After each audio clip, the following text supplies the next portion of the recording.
Hey crew, hope you all are doing well. I'm doing good this rotation. Just wanted to talk about some of the ideas in science fiction I think haven't gotten enough attention. Now, as you will know, the first and largest one of these is the idea of the generation ship. I do harp on this a little bit.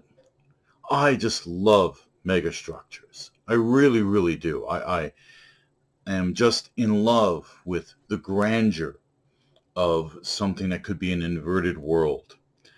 I don't like the idea of little dinky space stations or tiny little ships with 50 crew on them. No, I like the idea of millions of people on a single ship or a station that wraps a ring around the world. These are things that interest me because I think that they are actually more likely to be the proper solution to some of the issues that we have when it comes to space travel. Small ships have a real predilection for having thin hulls. That's not a good idea. It's not a matter of, someone, lost their screwdriver or, a bolt or something and it goes zipping through the void at high speed. Though that is dangerous enough, I agree. It's micrometeorites. Some of those move at incredible rates. They make bullets look slow, and they're everywhere. I mean, they're everywhere. There's no way to predict them all, at least not now. Maybe sometime in the future we'll have a point where we actually, you know, get around to knowing how to sense small objects at a great distance. But for right now, we just don't have the means. So to me, the obvious solution is a very tough hull, and that usually means a fairly thick one. When you build a small ship, you don't have a lot of crew. You don't have a really thick hull because you don't really have a big engine. Unless you want to build something that is 80% engine. And then it seems that's a lot of effort and a lot of fuel for very little payback in the end. And we do tend to think this way as human beings. We tend to think, well, what are the rewards? What are the returns? What are we going to get for our investment in these structures? But when you have something really huge, something that could potentially travel between stellar systems, personally, I think the generation ship is the way to go. And yeah, it's true. You're not going to see the end of the journey. Maybe your grandchildren will. Maybe your great-grandchildren will. But the journey is the important part, not necessarily the goal itself and not where you came from, but where you are in the ship. Another thing that really bugs me is that we keep looking at faster than light. And I think a lot of the metaphors, the analogies that are made, the analogies that are made that are based on the speed of sound and how we broke the speed of sound, there's a bit of a difference between the speed of sound and the speed of light, and that difference is mass. The faster your velocity, the higher your mass. And by the time you're getting close to light speed, your mass is immense, which means your momentum is immense. That makes it hard to slow down in space because there's no friction there. That's why there's no sound in space. You could have those engines right next to your ears and you're not going to hear a thing because there's vacuum between your ears and the engines. Space is silent in a way that we don't really understand. It is completely silent. So without anything in the way, like air, air friction is a real thing. Uh, your ship's not going to slow down unless it turns around and fires its main engines in exactly the same way it did before, or it has forward thrusters that then come into play. So you don't have to turn the ship around and fire those to slow down. Going faster than light, everyone seems to be going through a lot of loopholes. a lot of those loopholes are based on theories that, you know, thus far, we haven't seen a lot of proof that they work. You can say, well, we can warp space and time. Okay, we can. But surely there are other ways of getting from point A to point B without having to break the mathematics behind velocity and mass. What if you skipped over that? Hmm. There are a few, and I mean it's like a handful of authors that have made the supposition that maybe we could use other means than a faster than light spaceship drive to get from one stellar system to another. But it's so rare. It's so rare. We seem to be very stuck in a way of thinking that, quite honestly, I think is a little archaic. Maybe we need to expand our imaginations a little bit. We like to believe we know what's going on in the universe. We don't. We like to think we know what's going on our world. We don't. Uh, the amount we don't know is staggering, absolutely staggering. And the amount that we know is a very small drop in a mighty huge bucket. So let's put the hubris aside. We don't know. There's a lot we don't know. Now, some of our sciences have hints and clues here and there, I am sure. I'm a big fan of quantum mechanics. I'm a big fan of cosmology. I like the sciences. I really, really do. Which some people think is a little strange because I'm an artist by trade. I do oil paintings. Um, so I make my own covers for my books. But my imagination is fueled by the sciences, no matter which one it is. It could be biochemistry, it could be paleontology, it could be psychology, it could be medicine, it can be quantum mechanics or astronomy.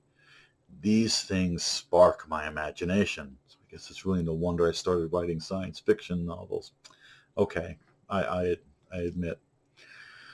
So I would like to see some of the other sciences in play when it comes to thinking of ideas about how can we reach the stars without breaking natural law.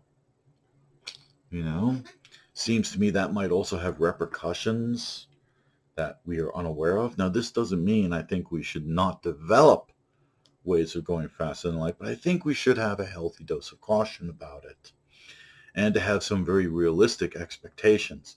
In the meantime, there are things we could do right now that we're not doing because it's inconvenient and doesn't have immediate returns on investment. Now, I am not anti-corporate when it comes to developing new technologies and things like that. I don't mind if people want to make money. If that's how they want to make money, that's cool, whatever. But I think there's more to human existence than that. I think there's more to the human spirit than that. It's also why I avoid politics like the plague. You know, human politics has caused more suffering in this world than anything else. Anything else.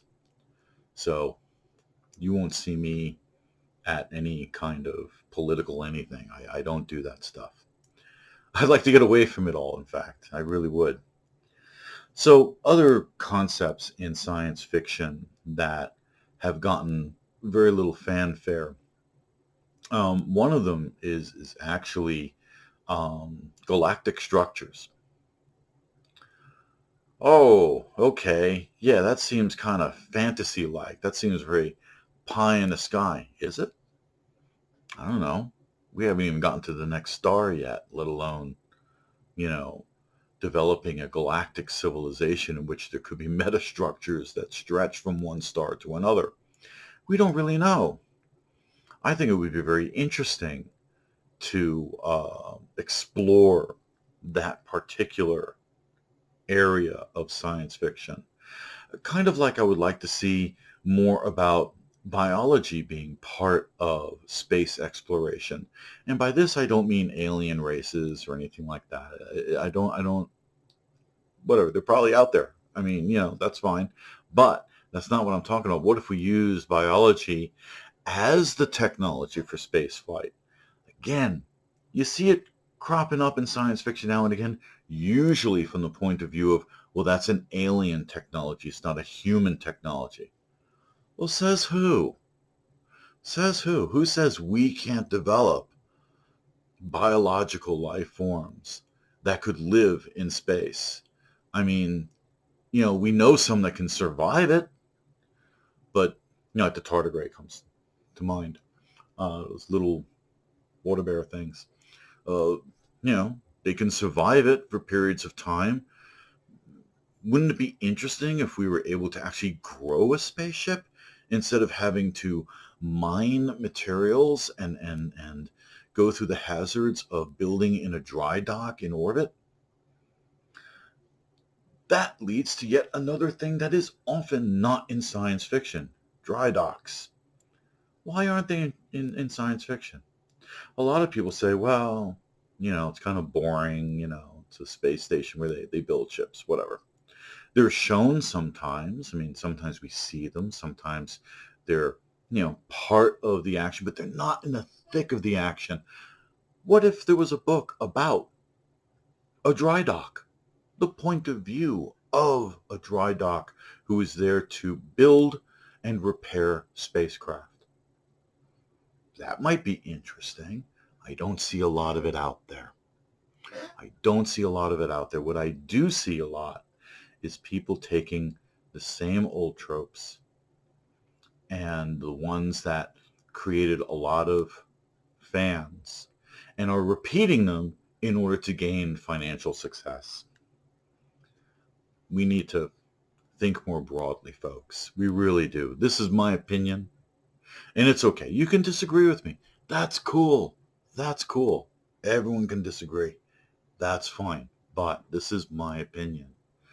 I think we need to expand our imaginations a bit and maybe look at some things that we're not really exploring, because sometimes science fiction leads to discoveries. There were a lot of things. Let's take Star Trek, for example. Very successful franchise. And a lot of the things in it, like, the communicator and the tricorder, ended up leading to scientific developments. And we now call them cell phones and tablets. But they had that. They had this technology. Maybe we could build this. Looks like we could a lot earlier than they expected, too. It wasn't too long ago that some science fiction writers were talking about computers that were very powerful and could be tucked into a briefcase. And scientists laughed at this for the longest time. Well, now we have laptops. So much for laughing. They said it would take hundreds of years for us to get to the point where a computer could be microchipped down to being small enough to put into a pocket. Tablet, anyone? Notebook? Yeah, we got them all over the place. Your phone is a computer. That's really what it is. It's a computer that actually also handles phone calls. So, no, I think that we really do need to explore new ideas rather than rehashing old ones. I'd like to see more exploration into ideas that haven't gotten much attention, because you never know. The solution to a lot of our problems might come from some real imaginative exploration. I hope you have enjoyed this episode of David Galata Book Dreamer. That'd be me. And I will bring out another one next week for you. In the meantime, have a great rotation, everyone. Thank you for watching, and please subscribe. Take care.